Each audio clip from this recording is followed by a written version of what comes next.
ഒരുപാട് തെരഞ്ഞെടുപ്പുകൾക്ക് ഞാൻ പോസ്റ്റർ ഒട്ടിച്ചിട്ടുണ്ട്. ഭയങ്കര രാശിയുള്ളവനാ ഞാൻ. ഞാൻ പോസ്റ്റർ ഒട്ടിച്ച ഒരു സ്ഥാനാർത്ഥിയും ഒരു ഇലക്ഷൻ ഇന്നേ വരെ ജയിച്ചിട്ടില്ല. അതെന്റെ ക്വാളിഫിക്കേഷൻ. എന്റെ അമ്മയുടെ സത്യം. 77 തെരഞ്ഞെടുപ്പിൽ ഞാൻ പോസ്റ്റർ ഒട്ടിച്ച സ്ഥാനാർത്ഥി തോമസ് ചാണ്ടി ഇടിവെട്ടേറ്റ് മരിച്ചു. 84 സ്ഥാനാർത്ഥി പാണ്ടിലോറി കയറി മയ്യത്തായി. പിന്നെ മരിക്കാത്ത സ്ഥാനാർത്ഥികൾക്ക് കെട്ടിവെച്ച കാശ് പോലും കിട്ടില്ല. പിന്നെ മൈക്ക് അനൗൺസ്മെന്റിൽ ഞാൻ ബഹുമെടുക്കാനാ. അത് തന്നെ ഞാനും പറഞ്ഞത്. എനിക്കറിഞ്ഞൂടെ നീ എന്റെ മാനം കളയരുത് ഈശ്വര. ഇവന്റെ കെട്ടിവെച്ച കാശെങ്കിലും കൊടുത്തേക്കണേ. ഇല്ല ഇവന്റെ കാര്യം എനിക്കറിയാൻ പാടില്ല. ഈ തെരഞ്ഞെടുപ്പിൽ ഞാൻ സ്വതന്ത്രനായി മത്സരിക്കുന്നത് ഇവിടുത്തെ രാഷ്ട്രീയ കച്ചവടക്കാരോട് ജനങ്ങൾക്കുള്ള പ്രതിഷേധം അറിയിക്കാനാണ്. എന്റെ പ്രിയപ്പെട്ട നാട്ടുകാരെ,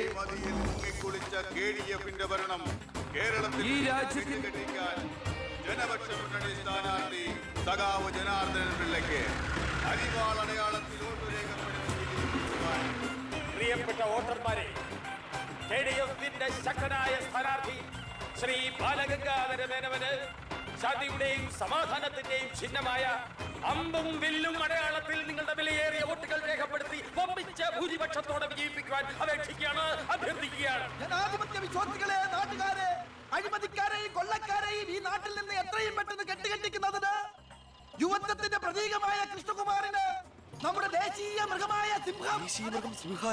ഒന്നും മിണ്ടാണ്ടിരിക്കും. അത് തന്നെ ഞാൻ പറയാൻ പോണത്.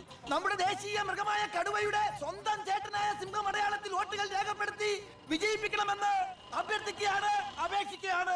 ഇലക്ഷൻ ഫണ്ടിലേക്ക് സംഭാവനയായി കിട്ടിയ പണം മുഴുവൻ എടുത്ത് ചെലവാക്കേണ്ട കാര്യമൊന്നുമില്ല. അല്ലാതെ തന്നെ അച്ഛൻ ജയിക്കും, ഉറപ്പാ. അത് ശരിയാ. ഇനി അഥവാ തോറ്റാ തന്നെ ആ പണം എന്തെങ്കിലും സൈഡ് ബിസിനസിന് ഉപകരിക്കും. പിസ കച്ചവടോ കുഴൽപ്പണമോ. തോൽവി എന്ന വാക്ക് എന്റെ ചരിത്രത്തിലില്ല. സ്കൂളിൽ പോകാത്തോണ്ട് അവിടെയും തോറ്റിട്ടില്ല. ഞാൻ ഉദ്ദേശിച്ച എന്നെ തന്നെയാ. വന്നല്ലോ എതിർകക്ഷി. അയ്യോ ദേ അങ്ങോട്ട് കൊടുക്കടി. വോട്ട് ചോദിച്ച് തെണ്ടി തിരിഞ്ഞ് ക്ഷീണിച്ചു വന്നിരിക്കുക.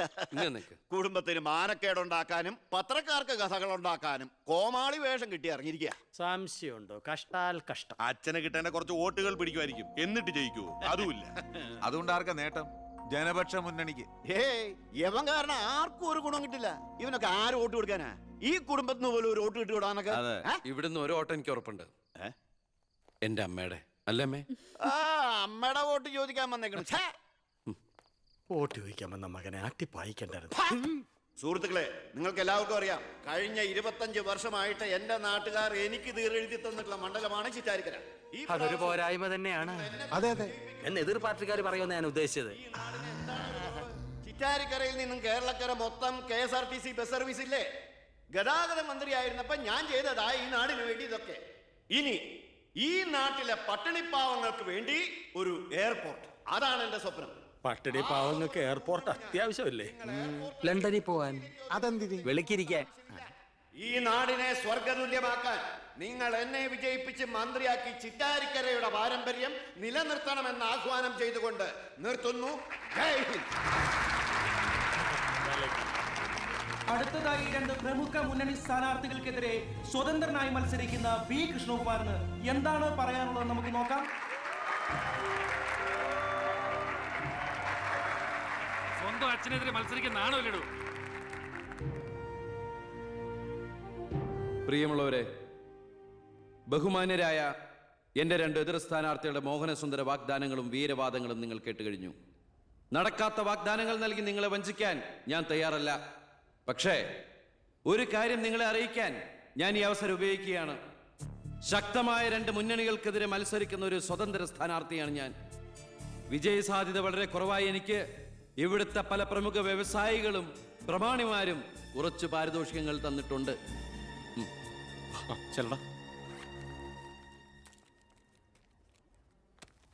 ഇത് 5 ലക്ഷം രൂപയുണ്ട്. നമ്മുടെ മുന്നിലിരിക്കുന്ന നന്മ നിറഞ്ഞ ശ്രീ ചാണ്ടിച്ചൻ സംഭാവനയായി തന്നതാണ് ഈ തുക. ഇത് 3 ലക്ഷം വ്യവസായ പ്രമുഖൻ കോശിയുടെ വക. ഇത് 2 ലക്ഷം അബ്കാരി നമ്പീശന്റെ വക. ഇത് 1 ലക്ഷം കോൺട്രാക്ടർ സരസന്റെ വക. വിജയ സാധ്യത ഒട്ടുമില്ലാത്ത എനിക്ക് ഇത്രയൊക്കെ കിട്ടിയിട്ടുണ്ടെങ്കിൽ വിജയത്തിന്റെ തൊട്ടടുത്ത് നിൽക്കുന്ന എന്റെ എതിർ സ്ഥാനാർത്ഥികൾക്ക് എത്രയൊക്കെ കിട്ടി കാണും. ഈ ചിറ്റാരിക്കരയുടെ അഭിമാനമായ സന്മനസ്സുള്ള ചാണ്ടിച്ചൻ പറയണം, താങ്കൾ എത്ര രൂപ സംഭാവനയായിട്ട് കൊടുത്തു എന്ന്. ആ നല്ല മനസ്സ് ജനങ്ങളൊക്കെ ഒന്ന് അറിയട്ടെ എന്ന്. ജനാർദ്ദനം പിള്ളയ്ക്ക് 10 ലക്ഷം, ആ. മേനോൻ സാറിന് 20 ലക്ഷം അല്ലേ? സത്യമാണെന്നാണ് പറയല്ല. പണം പിടിച്ചു. Thank you Chandichan. കർത്താവ് തരുന്നു, ഞാനത് കൈനീട്ടി വാങ്ങിക്കുന്നു. എങ്ങനെയുണ്ട്? ടിവിയിൽ വരുവാ. കേട്ടല്ലോ, ഇതുപോലെ എത്ര എത്ര ലക്ഷങ്ങൾ ഇവരുടെ കൈകളിൽ എത്തിക്കാണും. അതിവിടെ വെളിപ്പെടുത്താൻ ഈ സ്ഥാനാർത്ഥികൾ തയ്യാറാണോ?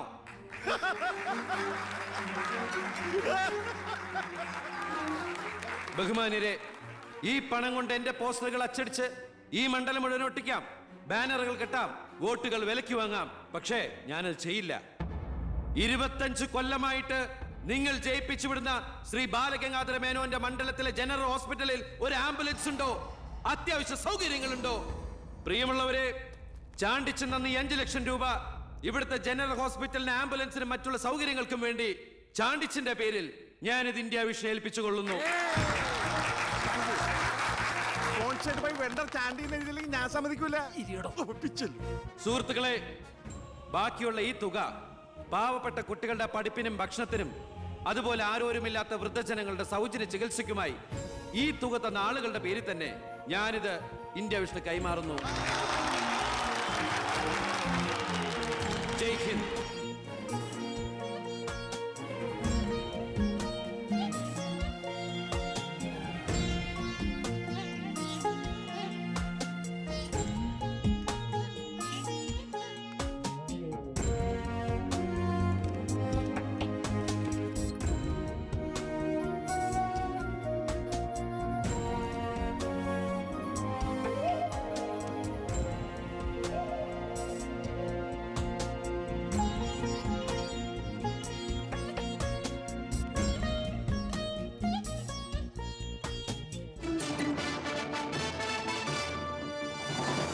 പന്ത്രണ്ടാം നിയമസഭയിലേക്ക് നടന്ന വാശിയേറിയ തെരഞ്ഞെടുപ്പിൽ 72% വോട്ട് രേഖപ്പെടുത്തി. വിവിധ കൗണ്ടിംഗ് സെന്ററുകളിലായി രാവിലെ 8 മണിക്ക് തന്നെ വോട്ടെണ്ണൽ ആരംഭിച്ചു. ആകെയുള്ള 140 സീറ്റുകളിൽ ഫലമറിഞ്ഞ 120 മണ്ഡലങ്ങളിൽ KDF 61, ജനപക്ഷ മുന്നണി 59 സീറ്റ് നേടിയിട്ടുണ്ട്. കേരളത്തിലെ മുന്നണി സമവാക്യങ്ങളെ അട്ടിമറിക്കാൻ പോകുന്ന പുതിയൊരു രാഷ്ട്രീയ ധ്രുവീകരണത്തിനുള്ള സാധ്യതയാണ് ഇപ്പോൾ നമ്മുടെ മുന്നിലുള്ളത്.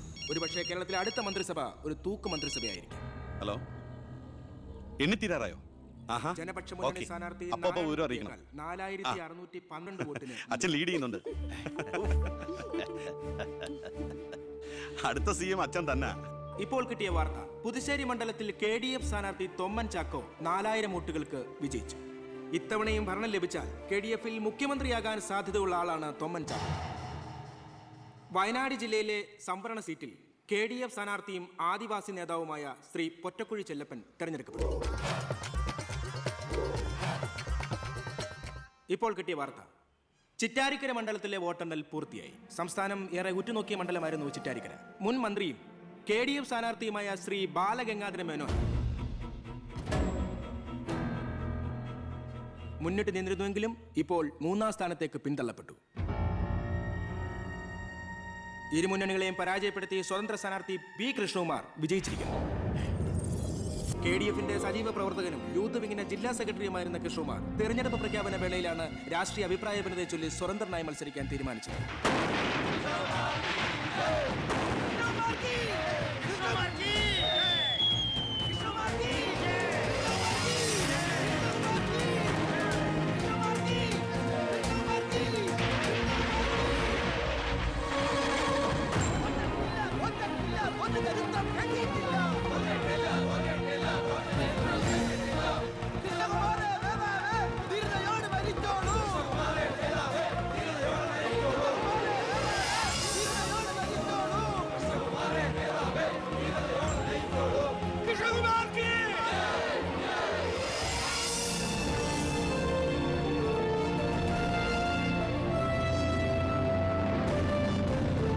നമസ്കാരം. പ്രധാന വാർത്തകൾ. തെരഞ്ഞെടുപ്പ് ഫലം പൂർത്തിയായപ്പോൾ വ്യക്തമായ ഭൂരിപക്ഷം ആർക്കും ലഭിക്കാത്തതിനാൽ കേരള രാഷ്ട്രീയം അനിശ്ചിതത്വത്തിൽ. ഇരു മുന്നണികളും സജീവ ചർച്ചയിലാണ്. കഴിഞ്ഞ തവണ 100 സീറ്റ് നേടിയ മുന്നണിയാ. ഇത്തവണ അത് 7. പ്രതിപക്ഷത്തിന് മന്ത്രിസഭ ഉണ്ടാക്കാൻ പറ്റില്ല. പക്ഷേ കൃഷ്ണകുമാർ നമ്മളോടൊപ്പം നിന്നാലേ നമുക്ക് ഭരിക്കാൻ പറ്റൂ. എന്നാലേ 71 തികയൂ. കൃഷ്ണകുമാർ അതിന് തയ്യാറാവോ? സീറ്റ് കൊടുക്കാത്തതിന്റെ ദേഷ്യം കാണില്ലേ? ഞാൻ ഇതിനെക്കുറിച്ച് അവനോടൊന്ന് സംസാരിച്ചു. അവൻ ഇങ്ങോട്ടൊന്ന് വരാമെന്ന അർത്ഥസമ്മതം മൂളിയിട്ടുമുണ്ട്. മേനോൻ മത്സരിക്കണ്ട, മോൻ മത്സരിച്ചാ മതിയെന്ന് ഈ മേനോനോട് ഞാൻ 100 വട്ടം പറഞ്ഞതാ, താ കേട്ടില്ല. അതെന്റെ രാഷ്ട്രീയ തന്ത്രം. നിന്റെ മകനെ നിർത്തിയിരുന്നെങ്കിൽ പ്രതിപക്ഷം പറയും മക്കൾ രാഷ്ട്രീയമെന്ന്. അച്ഛന്റെ പിൻബലമില്ലാതെ മക്കൾ സ്വയം വളരണം. അവനത് തെളിയിച്ചു. അതിനുവേണ്ടിയാ ഞാൻ എതിർത്തത്. വരണം വരണം വരണം.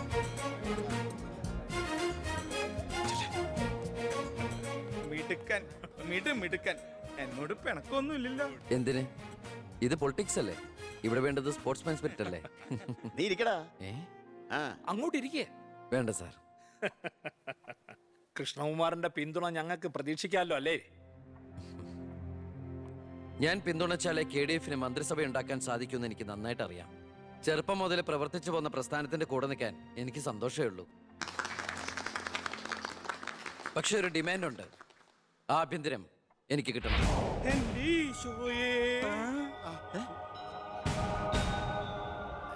ഞാൻ ആ കാര്യം പറയാനിരിക്കായിരുന്നു. Home minister ആകാനോ? അത് നടപ്പില്ല. മന്ത്രി ആകണമെങ്കിലേ വകുപ്പിനെ കുറിച്ച് അറിയണം, പ്രവൃത്തി വരികയോ വേണം. ആരതൊക്കെ പഠിച്ചിട്ട് ഇവിടെ മന്ത്രിയാണത്? ദിവാരേട്ടൻ ഗതാഗത മന്ത്രിയായിട്ട് ഇരുന്നിട്ടില്ലേ? പണ്ടങ്ങോ ബസ്സിൽ കയറിയതാണോ പ്രവൃത്തി പരിചയം? വണ്ടി ഓടിക്കാൻ അറിയോ ദിവാരേട്ടന്? വേണ്ട. ആക്സിലേറ്റർ ക്ലച്ചും ബ്രേക്കും തിരിച്ചറിയോ? ഇല്ല. ദായിരിക്കണേ കിഴിപ്പുള്ളി സാറ്. പണ്ട് വിദ്യുച്ഛക്തി വകുപ്പ് കൈകാര്യം ചെയ്തിരുന്ന ആളല്ലേ? ഒന്ന് ചോദിച്ചോട്ടെ, ഈ വിദ്യുച്ഛക്തി എങ്ങനെ ഉണ്ടാക്കുന്നേ? പറയട്ടാ. അത് വെള്ളത്തിന്ന് ആണോ? പിന്നെന്താ വെള്ളത്തിൽ തൊട്ട ഷോക്ക് അടിക്കാത്ത? പറയാൻ അതൊക്കെ എന്തിനാ നമ്മൾ അറിയുന്നേ? സ്വിച്ച് ഇട്ടാ കറണ്ട് വരുന്നുണ്ടോ? അത് മാത്രം അറിഞ്ഞാ മതി. അതറിയില്ല. യവൻ പറയുന്നതിലും കാര്യമുണ്ടെന്നേ, പിന്നെന്താ ഷോക്ക് അടിക്കാത്ത? നമ്മളെന്തിനാ വല്ലവന്റെയും കാര്യം ആലോചിച്ച് തല ഉണ്ടാക്കുന്നേ? ഏതൊരു ജോലിക്കുണ്ട് യോഗ്യത ടെസ്റ്റ്.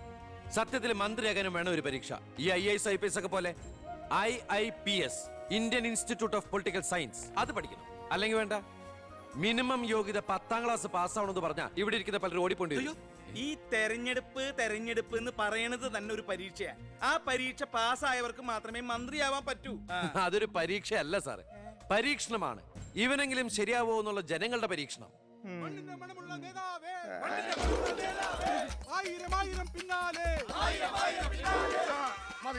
ഇനി നിങ്ങൾ ഇവിടുന്ന് ജൈവിച്ചോ, ഞാൻ പറയാതെ ആരും നിർത്തരുത്.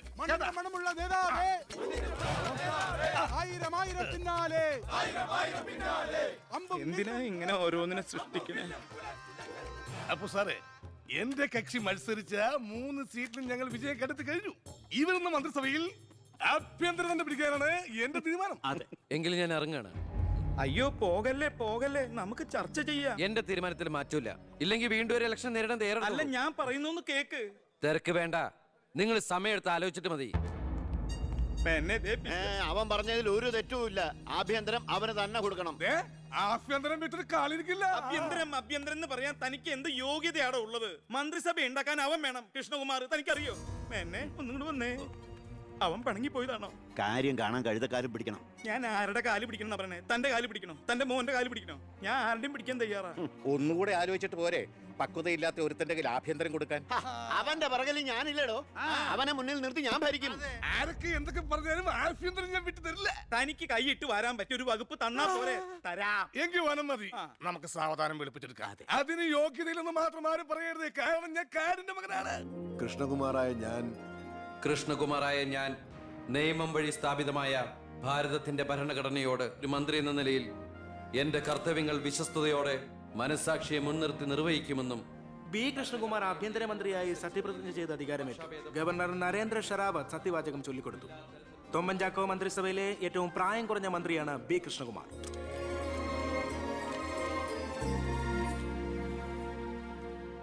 പുരകത്തുമ്പോൾ വാഴ വെട്ടുന്നു എന്ന രീതിയിലല്ലേ ഭൂരിപക്ഷം തികയ്ക്കാൻ ബുദ്ധിമുട്ടിയ KDF-ൽ നിന്നും നിങ്ങൾ ആഭ്യന്തരമന്ത്രി സ്ഥാനം വില പറഞ്ഞു വാങ്ങിച്ചത്?